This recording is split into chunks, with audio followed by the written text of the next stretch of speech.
¿Cómo les va, amigos? Es un placer aquí estar nuevamente con ustedes.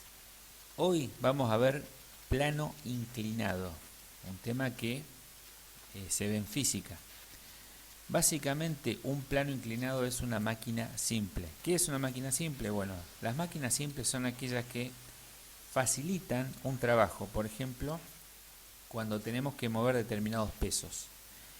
En el caso del plano inclinado, como ven en el diagrama, en el dibujo, tenemos un cuerpo que se desliza por dicho plano. Si no existiera una pendiente o un ángulo determinado, este cuerpo caería bruscamente en vertical y se podría romper, si es un paquete, lo que lleva adentro, o podría lastimar a una persona que lo recepciona. Entonces, para que no caiga con esa fuerza, se inventaron los planos inclinados. Bien, un plano inclinado básicamente es si ustedes ven la figura, es un triángulo visto de costado, un triángulo rectángulo, porque uno de sus ángulos mide 90 grados. Tenemos el ángulo alfa, ¿sí?, que está aquí a la derecha, la longitud, que es el camino que recorre, o parte del camino que recorre el bulto o el paquete o el cuerpo que se va deslizando, y h es la altura de dicho plano. Bien, lo que vamos a analizar es el diagrama de cuerpo libre, es decir, cuáles son las fuerzas que actúan en un cuerpo que está apoyado en un plano inclinado, como el peso, la normal, en fin, ese tipo de fuerzas. Lo vamos a ver aquí. Vamos a aclarar que el eje X en este caso va a ser, o va a estar representado por el camino que sería la hipotenusa de este triángulo rectángulo, el camino por el cual se desliza el cuerpo. Y el eje Y obviamente perpendicular, ¿sí?, como ven aquí. No va a ser el eje X horizontal típicamente dicho, pero estamos corriendo los ejes. El X es donde se desplaza el cuerpo y obviamente a 90 grados tenemos el eje Y como todo sistema ortogonal de 90 grados. Bien, en el diagrama de cuerpo libre, el cuerpo ya no figura como estaba antes, ¿sí?, ese rectángulo que ven ahí, sino que es un punto. Está representado por el punto donde se cruzan, donde se cruzan los ejes X e Y, justo en ese punto. ¿Cuáles son las fuerzas que actúan bien? Tenemos el peso, que el peso siempre es vertical y hacia abajo. Esa P que representa el peso del cuerpo que está apoyado en el plano. La normal, recuerden que la normal es una fuerza que aparece cuando un cuerpo está apoyado en una superficie. Y la normal siempre está a 90 grados del eje X, en este caso, ¿sí? Siempre está a 90 grados de la superficie de apoyo. Por lo tanto, la normal y el peso no están en la misma recta de acción que es el eje Y. Si tuviéramos un cuerpo apoyado que no está en un plano, sino en una superficie horizontal, en ese caso, la normal y el peso están exactamente en la misma recta de acción. Aquí no, porque tenemos un plano inclinado, ¿sí? Así que tenemos el peso vertical y la normal que está sobre el eje Y. Fíjense el ángulo alfa a dónde se desplazó. El ángulo alfa, que ustedes vieron aquí, es el ángulo que se forma con la pendiente del plano inclinado, es decir, entre la hipotenusa del triángulo rectángulo y el cateto horizontal, ¿sí?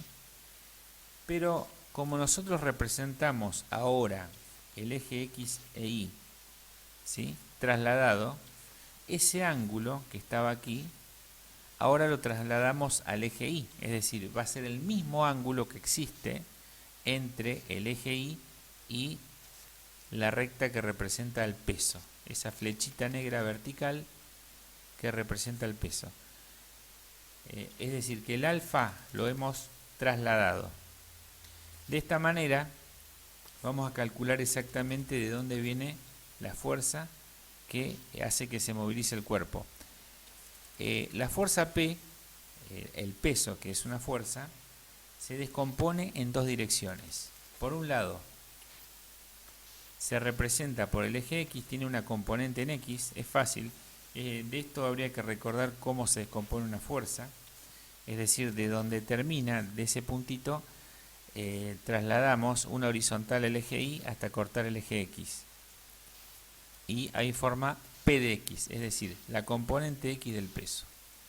De la misma manera, por la punta de donde termina la fuerza peso, trasladamos una horizontal a X, una paralela a X, hasta cortar el eje Y. Y ahí obtenemos la componente del peso en Y, desde el origen hasta donde corta el eje Y, ¿sí? Eso es P de Y.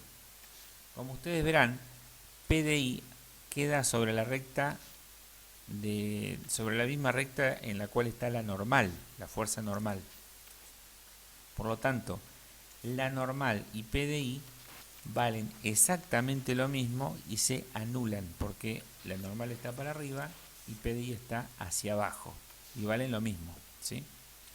Por lo tanto, la componente P de I es como si no estuviera, es decir, el cuerpo no se mueve en el eje Y. ¿Está bien, amigos? Acuérdense que se mueve en el eje X, que está representado justamente por la hipotenusa del triángulo rectángulo. Pero fíjense que P de X no se anula. No hay una fuerza que esté en el lado contrario, en sentido opuesto a P de X. No hay. P de X está sola. Por lo tanto, esta es la responsable de que el cuerpo caiga. Porque P de X existe, tiene un valor determinado y no está anulada. Salvo que exista una fuerza hacia arriba, en contra de P de X. Una fuerza que podríamos ejercer a través de un cable, una soga, ¿sí? O la misma fuerza de rozamiento entre el cuerpo y la superficie sobre la cual se desliza. En este caso, vamos a hacer de cuenta que no existen esas fuerzas, por lo tanto P de X está sola y es la responsable de que el cuerpo se deslice, ¿sí? Esa era la idea. ¿Y cuánto vale P de X? Bueno, acá tenemos que hablar un poco de trigonometría. No queda otra. Fíjense que el ángulo alfa describe también, es parte de un triángulo rectángulo, ¿sí? Que forma P de I, la fuerza peso, el ángulo alfa y este cateto que está aquí como línea punteada, que fíjense que vale exactamente lo mismo que P de X. ¿Sí? Lo mismo, porque es la proyección de P de X. Por lo tanto, habría que recordar de trigonometría el seno. El seno de un ángulo es igual al cateto opuesto sobre la hipotenusa. Si estamos en alfa, el cateto opuesto a alfa es esta línea punteada que vale P de X. Por lo tanto, el cateto opuesto vale PX, ¿sí? Y la hipotenusa es peso, es el peso. Fíjense que el vector P, ¿sí?, vendría a ser la hipotenusa de ese triángulo rectángulo que quedó ahí formado. Por lo tanto, el seno de alfa, que es cateto opuesto sobre hipotenusa, es como poner justamente cateto opuesto, que es P de X, sobre P, sin X y sin Y, es decir, P solo, peso, ¿sí? Y ahí es fácil, amigos, despejar P de X, porque P que está dividiendo, ¿sí?, pasa multiplicando. Nos queda P por seno de alfa o seno de alfa por P, igual a P de X. Por lo tanto, la componente X del peso, la fuerza que es responsable de que un cuerpo caiga en un plano inclinado, siempre es el producto del peso por el seno del ángulo. Y otra manera sería poner, en vez del seno, cateto opuesto sobre hipotenusa. ¿Por qué? Fíjense este triángulo. El cateto opuesto de alfa es H y la hipotenusa es L. También lo pueden utilizar porque en algunos problemas no le van a dar el ángulo, pero le pueden decir la altura del plano y la longitud del plano. En ese caso, si no tenemos ángulo, podemos usar como el seno altura sobre longitud. Es exactamente lo mismo para poder determinar P de X. Y si nos dan alfa, directamente usamos el seno de alfa por P. ¿Sí? ¿Está bien, amigos? De las dos formas se puede utilizar. Vamos a hacer un problema. Dice con qué fuerza caerá un cuerpo de 6 kilos de masa por un plano inclinado de 34 grados. Solamente usamos la fórmula, ¿sí? Peso es masa por gravedad, recuerden eso, porque en muchos problemas le van a dar la masa, no el peso.